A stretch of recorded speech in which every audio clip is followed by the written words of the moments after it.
جادوئی درخت کے راز۔ ایک چھوٹے سے گاؤں میں جہاں ہر طرف سرسبز کھیت اور بلند پہاڑ تھے، وہاں ایک قدیم درخت تھا۔ لوگ کہتے تھے یہ درخت جادوئی ہے اور اس کے پاس خاص راز ہیں۔ بچے اکثر اس درخت کے گرد جمع ہوتے اور مختلف کہانیاں سناتے۔ ایک دن علی اور سارا نے فیصلہ کیا کہ وہ اس درخت کے راز جاننے کی کوشش کریں گے۔ انہوں نے شام کے وقت درخت کے نیچے بیٹھنے کا منصوبہ بنایا۔ رات کا اندھیرا چھانے لگا۔ جب وہ سب درخت کے پاس پہنچے تو اچانک ہوا سے درخت کی شاخیں ہلنے لگیں اور اس میں سے ایک نرم آواز سنائی دی۔ کون ہو تم لوگ؟ بچے ڈر گئے، مگر سارا نے ہمت کی اور کہا، ہم صرف آپ کا راز جاننا چاہتے ہیں۔ درخت نے کہا، میرا راز جاننے کے لیے تمہیں 3 آزمائشوں سے گزرنا ہوگا۔ تمام آزمائشیں پوری کرنے کے بعد تم دونوں کو ایک سوال پوچھنے کی اجازت ملے گی۔ علی اور سارا نے کچھ دیر سوچا اور پھر درخت کی بات سننے کی حامی بھر لی۔ پہلی آزمائش یہ تھی کہ انہیں گاؤں کے ایک قدیم کنویں تک جانا تھا اور اس کی مرمت کروانا تھی۔ اگلے ہی دن بچوں نے اپنے ابا سے بات کی۔ علی کے والد نے کچھ اور لوگوں کو ساتھ لگایا اور کنویں کو ٹھیک کر دیا، جس سے لوگ پانی بھرنے لگے اور وہ علی اور سارا کو بہت دعائیں دیتے تھے۔ دوسری آزمائش درخت نے یہ رکھی کہ انہیں گاؤں کے اسکول کی لائبریری کا تالا کھلوانا تھا۔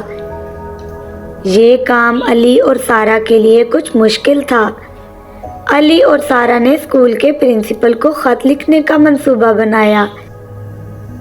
سارا نے پرنسپل کے نام ایک خط لکھا جس میں اس نے روزانہ اسکول کی لائبریری کھولنے کی درخواست کی اور اسکول کے بچوں کا کتابیں پڑھنے کا شوق بھی بتایا۔ پرنسپل صاحب نے بچوں کا شوق دیکھتے ہوئے نہ صرف لائبریری کھلوا دی بلکہ لائبریری میں مختلف موضوعات کی کتابوں کا اضافہ بھی کروا دیا۔ آخری آزمائش میں درخت نے کہا کہ علی اور سارا کو مل کر کچھ نئے پودے اگانا ہوں گے۔ علی اور سارا نے اپنے دوستوں کو ساتھ میں لایا اور کچھ نئے پودے لگائے۔ تمام آزمائشیں پوری کرنے کے بعد جب وہ دوبارہ درخت کے پاس گئے، سارا نے درخت سے کہا، ہم دونوں نے آپ کی تمام آزمائشیں پوری کر دی ہیں، اب ہم آپ سے ایک سوال پوچھنا چاہتے ہیں۔ درخت نے جواب دیا، تم دونوں ایک سوال پوچھ سکتے ہو۔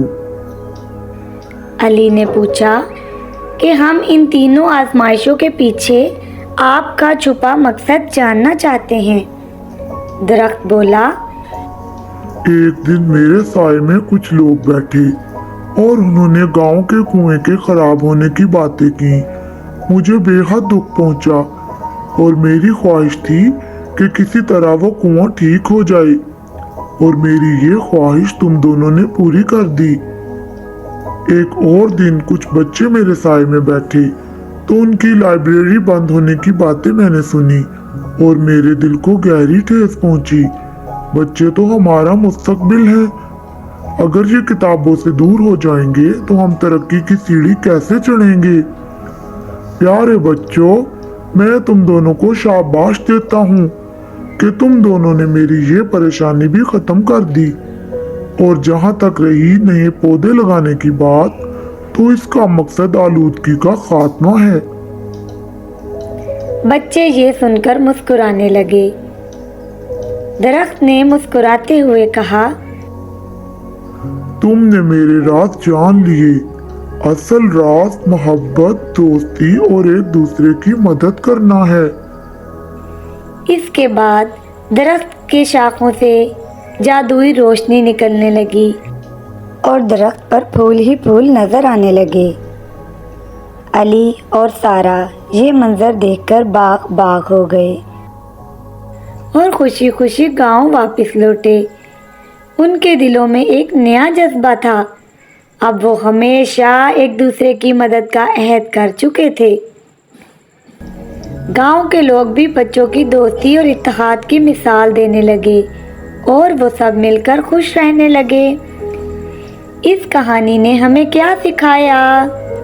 پیارے بچوں، اس کہانی نے بچوں کو یہ سکھایا کہ دوستی، محبت اور ایک دوسرے کی مدد کرنا ہی اصل جادو ہوتا ہے۔